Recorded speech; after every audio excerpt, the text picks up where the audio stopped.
बहुत समय पहले की बात है। उज्जैन नगरी के पास एक बहुत बड़े महात्मा रहते थे जो बहुत ही विद्वान थे। उन्हें वेद शास्त्रों का बहुत अच्छा ज्ञान था। इसके साथ ही वो किसी का भी भूत भविष्य वर्तमान देखकर बता देते थे। यही कारण था कि उनके पास लोगों का तांता लगा रहता था। लोग दूर दूर से आते थे और अपना भविष्य दिखाते थे। उसी उज्जैन नगरी में एक धनी ब्राह्मण रहते थे। वो और उनकी पत्नी दोनों पूजा पाठ करते थे, बहुत धर्म कांड करते थे, मगर उनकी कोई संतान नहीं थी। इसी वजह से वो बहुत दुखी रहते थे। उन्होंने बहुत सारे उपाय पूजा पाठ करी, मगर कोई फल नहीं निकला। इस पर लोगों ने उनसे कहा, क्यों ना तुम लोग उसी महात्मा के पास जाके अपना भाग्य दिखा लो, देखो तो तुम्हारे भाग्य में संतान सुख है भी या नहीं। फिर क्या था, ब्राह्मण अपनी पत्नी के साथ शीघ्र ही महात्मा जी के दर्शन करने पहुंच गए। उस समय भी महात्मा जी लोगों से घिरे बैठे थे। लोग अपनी अपनी समस्याएं महात्मा जी से कह रहे थे और महात्मा जी उनके भाग्य में जो होता था वो बता देते थे। उन्हें देखते ही महात्मा जी ने कहा कि आप बिल्कुल चिंता ना करें, आज से 1 वर्ष बाद आपके यहाँ एक पुत्र का जन्म होगा। फिर महात्मा ने ब्राह्मण पत्नी को एक फल प्रसाद में दिया और कहा, आप पत्नी इसे आधा आधा खा लेना, बहुत शीघ्र आपकी मनोकामना पूर्ण होगी। महात्मा जी की बात सच निकली और ठीक 1 वर्ष बाद उनके यहाँ एक बहुत ही खूबसूरत पुत्र ने जन्म लिया। फिर एक दिन ब्राह्मण ने उन महात्मा जी को अपने घर आने के लिए आमंत्रण किया और कहा, मैं आपकी सेवा करना चाहता हूँ, आपने मेरी वर्षों की मनोकामना पूर्ण की। बहुत अनुनय विनय करने पर महात्मा जी उनके घर आए। ब्राह्मण और उनकी पत्नी ने उनकी बहुत सेवा करी। फिर ब्राह्मण ने अपने नवजात पुत्र का भाग्य जानने के लिए उन महात्मा से कहा। तब महात्मा ने कहा, अभी आपका पुत्र बहुत छोटा है, जब ये 8 वर्ष की आयु का हो जाए तब इसे मेरे पास ले आना, मैं इसका भाग्य जरूर बताऊंगा। ये कहकर वो उनके घर से चले गए। ब्राह्मण ने अपने पुत्र का नाम अर्जुन रखा और उसे बहुत लाड प्यार से पालने लगे। एक दिन जब वो 8 वर्ष की आयु पूरी कर चुका, तब ब्राह्मण परिवार उसे महात्मा जी के पास ले गए और महात्मा जी से निवेदन किया कि इस बच्चे के भाग्य में क्या लिखा है, आप मुझे बतलाइए। महात्मा जी ने बच्चे के मस्तिष्क की रेखाएं देखी और मुस्कुराते हुए कहा, ये बालक तो बहुत ही विद्वान और संस्कारी होगा, किंतु इसका विवाह एक नीच कुल की कन्या से होगा। इतना सुनकर ब्राह्मण सोच में पड़ गया और उन्होंने कहा, नहीं नहीं महात्मा जी, ये कैसा होगा, मैं उच्च कुल का ब्राह्मण और अपनी पुत्र वधू नीच कुल का लाऊं, ऐसा नहीं हो सकता, क्या कोई उपाय है। इस पर महात्मा जी बोले, नहीं, ये तो विधि का विधान है, इसे कैसे भी मिटाया नहीं जा सकता। ब्राह्मण बहुत परेशान हो गया। उन्होंने महात्मा जी से कहा, उस कन्या के बारे में कुछ और भी बताइए। इस पे महात्मा जी बोले, यहाँ से 20 मील दूर दक्षिण की तरफ एक मछुआरा होगा, उसके घर एक 5 साल की कन्या होगी, उसी कन्या से तुम्हारे पुत्र का विवाह होगा।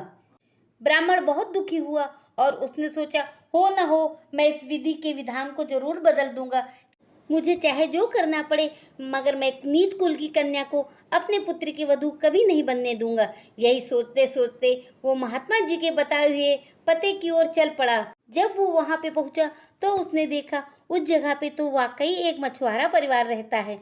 ब्राह्मण को देखकर मछुआरे ने कहा, हे ब्रह्मदेव, मैं आपकी क्या सेवा कर सकता हूँ। इस पर ब्राह्मण ने कहा, बस तुम मुझे इतना बता दो कि तुम्हारे कितनी संतानें हैं और वो किस रूप में हैं। इस पर तब मछुआरे ने कहा, मेरे 3 पुत्रियां हैं। इस पर ब्राह्मण बोले, क्या तुम्हारी सबसे छोटी पुत्री की आयु 5 वर्ष है। मछुआरे ने कहा, हाँ महात्मा जी। फिर उन्होंने कहा, क्या तुम्हारी सबसे छोटी कन्या का नाम शकुंतला है। इस पर मछुआरा उनके पैरों पे गिर गया और बोला, आप तो त्रिकालदर्शी हैं। इस पर ब्राह्मण ने कहा कि आपकी जो सबसे छोटी पुत्री है ये आपके संकट का कारण बनेगी, इसके रहते हुए ना आपके घर पुत्र जन्म लेगा और ना ही लक्ष्मी आएगी। ये सुनकर मछुआरा बहुत दुखी हुआ और बोला, महाराज, क्या इसका कोई उपाय है। इस पर ब्राह्मण ने कहा, हाँ, आप अपनी इस पुत्री को मुझे दे दीजिए, मैं इसका लालन पालन करूंगा और समय आने पर इसका विवाह भी कर दूंगा। मछुआरे ने पुत्र की लालच में उस कन्या को ब्राह्मण के साथ भेज दिया। ब्राह्मण उस कन्या को अपने साथ ले तो आया था, मगर रास्ते भर वो इससे छुटकारा पाने का उपाय सोचने लगा। वो सोचने लगा, अगर मैं इसकी हत्या कर दूंगा तो मुझे जीव हत्या का पाप लगेगा, और अगर मैं इसे जीवित रखता हूँ तो मेरे कुल का नाश होगा। तब ब्राह्मण ने एक लकड़ी का बक्सा लिया और उसके अंदर कन्या को लिटाया। फिर नदी के जल में प्रवाहित करके ये सोचा, अब ईश्वर जो चाहेगा वो न्याय इस कन्या के साथ करेगा। या तो ये कन्या भूख प्यास से मर जाएगी या नदी की लहरों में कहीं दूर चली जाएगी। कुछ भी हो, कम से कम उसका कुल तो बचा रहेगा। इधर माधवनगर में एक संतानहीन ब्राह्मण थे जो रोज सुबह इस गंगा मैया में स्नान करते थे और संतान की इच्छा रखते थे। वो बक्सा बहते बहते उन्हीं ब्राह्मण को दिखा। उन ब्राह्मण ने खोल के देखा तो उसके अंदर एक बहुत खूबसूरत कन्या लेटी हुई अंगूठा चूस रही थी। ब्राह्मण ने उसे गंगा मैया का प्रसाद समझ के स्वीकार कर लिया और अपने घर ले आया। ब्राह्मण और उसकी पत्नी कन्या पाकर बहुत खुश हुए और उसको पालने पोसने लगे। धीरे धीरे समय बीतता गया और वो कन्या बढ़ने लगी। एक समय पर वो एक खूबसूरत युवती बन गई जिसे देखकर अप्सराएं भी फेल थी। धीरे धीरे ब्राह्मण और उनकी पत्नी को उसके विवाह की चिंता सताने लगी। बहुत तलाश करने पर भी ब्राह्मण को उसके सुयोग वर नहीं मिला। तब वो ढूंढते ढूंढते उसी उज्जैन नगरी पहुंच गए जहां वो ब्राह्मण रहते थे। अपनी कन्या के लिए सुयोग और सुंदर वर पाकर उन्होंने अपनी पुत्री का विवाह उससे निश्चित कर दिया। ठीक समय पर बारात आई और उन दोनों का विवाह हो गया। विवाह उपरांत ब्राह्मण बहुत खुश हुआ और उसने सोचा, आज उसने विधि के विधान को बदल दिया है। अपने कुल खानदान के लिए वो ब्राह्मण वधू ही लाया है। एक दिन अपनी पुत्र वधू के लेकर ब्राह्मण महात्मा जी के दर्शन करने पहुँचे। उनको प्रणाम कर कर उन्होंने कहा, देखा महाराज, आज मैंने विधि को विधान को बदल दिया है। मैं अपने पुत्र के लिए ब्राह्मण वधू ही लाया हूँ। इस पर सुनकर महात्मा जी मुस्कुराए और बोले, ऐसा बिल्कुल भी नहीं है, तुम गलत समझ रहे हो। ये वही है जो तुम्हारे भाग्य में लिखा था। ये मछुआरे की ही पुत्री है जो आज तुम्हारी वधू रूप में प्राप्त हुई है। जब ब्राह्मण ने खोजबीन की तो बात सत्य प्रतीत हुई। ये वही कन्या थी जो ब्राह्मण ने नदी में प्रवाहित की थी। उन्होंने सोचा, लोगों को पता चलेगा तो कितनी हंसी होगी, उनके कुल पर कितना बड़ा कलंक लगेगा, वो किसी को मुंह दिखाने लायक नहीं रहेंगे। उन्हीं दिनों उनका पुत्र एक दूसरे राज्य में कथा भागवत के लिए गया हुआ था। ब्राह्मण दिन रात सोता रहा कि अपनी वधू से कैसे छुटकारा पाए। एक दिन वधू को तीर्थ यात्रा के बहाने वो बहुत दूर समुद्र की ओर ले गए। समुद्र में अपनी अंगूठी उतारकर फेंकते हुए बोले, जाओ ये अंगूठी लेकर ही वापस घर आना। अगर तुम अंगूठी लिए बिना अपने ससुराल या मैके वापस लौटती हो तो तुम्हारे पति की मृत्यु हो जाएगी। इसलिए जब तक ये अंगूठी ना मिले तुम कहीं भी नहीं जाओगी। ब्राह्मण अपने घर वापस आ गया और उसने कहा, गंगा की तेज लहरों में पैर फिसल जाने के कारण उसकी मृत्यु हो गई। इधर मछुआरी कन्या इधर उधर भटकती रही। वो करे तो क्या करे, जाए तो कहाँ जाए, ससुराल मायके जा नहीं सकती थी। चलते चलते वो बहुत दूर जंगल की तरफ निकल गई थी। उधर एक राजपूती परिवार का काफिला निकल रहा था। उन्होंने जब वो एक स्त्री को जंगल में अकेले देखा तो उससे यहाँ अकेले बिहड़ में होने का कारण पूछा। इस पर वो कुछ नहीं बोली, बस यही कहा कि भाग्य की देन है और कुछ भी नहीं है।